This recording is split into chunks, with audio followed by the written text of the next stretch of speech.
Para wargi sadaya, wilujeng patepang dina acara Sabda Sunda. Mugia janten berkah kanggo urang sadayana. Mangga wilujeng ngadangukeun.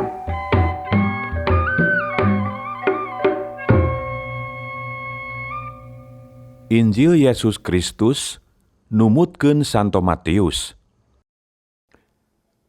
Sanggeus nyarios kitu, Yesus nyarios deui ka murid-murid saurna. Maraneh nyaho 2 poe deui pesta Paskah, Putra Manusa teh bakal diserenkeun terus disalibkeun.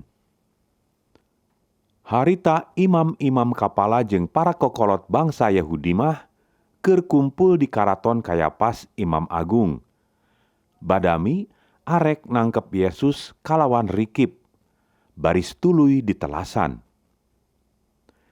Tapi nangkepna ulah dina waktu keur pesta, ceuk maranehna, sabab rahayat tangtu rusuh. Yesus sumping ka Betania, linggih ka imah Simon anu baretona katerap ku lepra. Sabot keur tuang, datang hiji awewe mawa goci dieusi minyak seungit anu mahal ka anjeunna. Minyak teh tuluy dikucurkeun kana mastakana. Murid-murid narenjok kitu teh jadi arambekeun. Kunaon dihahambur kitu eta teh, ceuk maranehna. Eta minyak bisa dijual mahal, duitna jangkau miskin.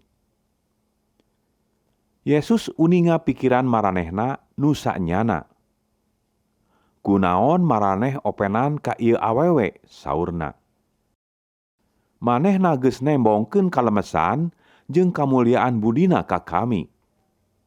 Nu mariskin mah salawasna ge aya bae jeung maraneh. Tapi kami mah aya di maraneh teh moal salilana. Ieu awewe ngucuran kami ku minyak seungit teh saknyana makelatkeun kami waktu pamakaman kami engke. Sing percaya, di mana bae Injil diwawarkeun di sakuliah dunya, kahadean ieu wanita ka kami geus tangtu bakal disebut. Dijieun pangeling-eling ka manehna. Aya hiji murid ti antara nu 12, ngaranna Yudas Iskariot, datang ka imam-imam kapala. Upami abdi nyerenkeun Yesus ka bapa-bapa, naon buruhna? Carekna. Imam-imam kapala ngitung duit 30 geblek perak. Tuluy diserenkeun ka Yudas. Ti harita Yudas neangan kasempetan, rek nyerenkeun Yesus ka imam-imam kapala. Dina poe kahiji pesta roti teu diragian, murid-murid arunjukan ka Yesus. Bapa, palai di mana disayagikeunana tuang jamuan Paskah teh?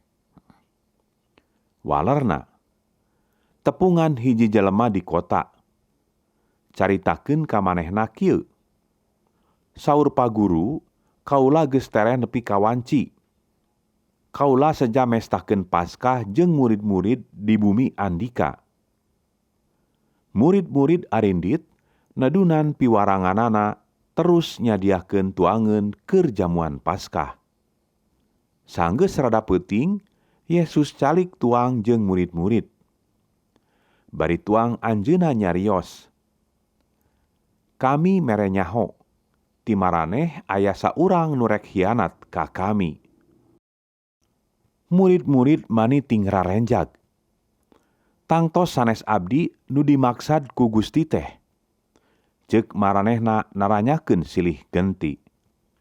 Walerna, anu rek ngahianat teh nyaeta anu engke bentrok jeung kami nyelupkeun roti kana mangkok. Memang Putra Manusa teh kudu tiwas. Hal eta geus disebutkeun dina kitab suci. Tapi kacida cilakana engke eta anu ngahianat ka Putra Manusa teh. Leuwih hade lamun eta jelema henteu kungsi lahir ka dunya. Ceuk Yudas si hianat tea. Tangtos jalmina sanes abdi paguru. Waler Yesus. Kitu ceuk maneh mah. Tengah-tengah tuang, Yesus nyandak roti hiji. Sanggeus muji syukur, rotina ku anjeunna disemplekan, tuluy diasongkeun ka murid-murid. Ieu tampanan, dahar, saurna. Ieu teh daging awak kami. Tidinya anjeunna nyandak lumur anggur. Sanggeus muji syukur, lumur diasongkeun ka murid-murid. Ieu inum ku sararea, saurna. Ieu teh getih kami anu neguhkeun perjanjian Allah. Getih anu dikucurkeun pikeun jalma rea geusan ngahampura dosa-dosana. Kami ngabejaan, ti semet ieu kami moal nginum deui anggur ieu, nepi ka waktu engke nginum anggur anu anyar jeung maraneh di karajaan Rama kami. Sanggeus kitu aranjeunna nganyanyikeun hiji lagu pepujian. Tidinya terus kaluar, ngajugjug ka Gunung Jetun. Yesus nyarios, "Peuting ieu keneh maraneh bakal kalabur ti kami. Sabab ceuk kitab suci, eta pangangon ku Allah baris dipaehan, dombana disina paburisat. Tapi sanggeus kami dihirupkeun deui, kami rek miheulaan maraneh ka Galilea." Ceuk Petrus ka anjeunna, "Sanaos nu sanes naringgalkeun ka Bapa, abdi mah moal." Waler Yesus ka Petrus, "Kami ngingetan, peuting ieu memeh hayam kongkorongok, maneh bakal geus 3 kali nyebut teu wawuh ka kami." Ceuk Petrus, "Moal. Abdi mah moal nyebat kitu sanaos kedah paeh bareng sareng Bapa oge." Nu sejen ge ngaromongna teh kitu. Yesus nyandak murid-muridna ka hiji tempat anu ngaranna Getsemane. Tidinya saurna, "Maraneh dariuk di dieu, sabot kami nanada di ditu." Anjeunna terus angkatna nyandak Petrus jeung 2 sadulur anak bapa Sebedeus, manahna nalangsa jeung ketir. "Hate kami asa remuk, nalangsa taya hinggana. Daragoan di dieu, jeung kami bantuan nyaring," saurna ka maranehna. Bari angkat ngantunkeun. Sanggeus rada jauh, bluk anjeunna sujud mebeutkeun anjeun terus nanada, "Nun Ama, manawi kenging mah ieu lumur eusi kasangsaraan teh singkirkeun ti abdi. Nanging ulah numutkeun panuhun abdi, kedah numutkeun pangersa Ama." Sanggeus nanada, anjeunna ngalongok heula ka nu tiluan, tapi geus sarare. Ngalahir ka Petrus, "Na teu kuat maraneh tiluan maturan kami nyaring barang sajam? Kudu nyaring, kudu nanada, supaya ulah keuna ku panggoda. Maraneh ari jiwa mah sumanget, tapi badan lahir hengker." Geus kitu dikantunkeun deui mindo nanada, "Nun Ama, ari teu kenging henteu mah ieu lumur eusi kasangsaraan teh kedah bae diinum, mugi pangersa Ama laksana." Geus kitu ngalongok deui ka nu tiluan, tapi sarare keneh bae.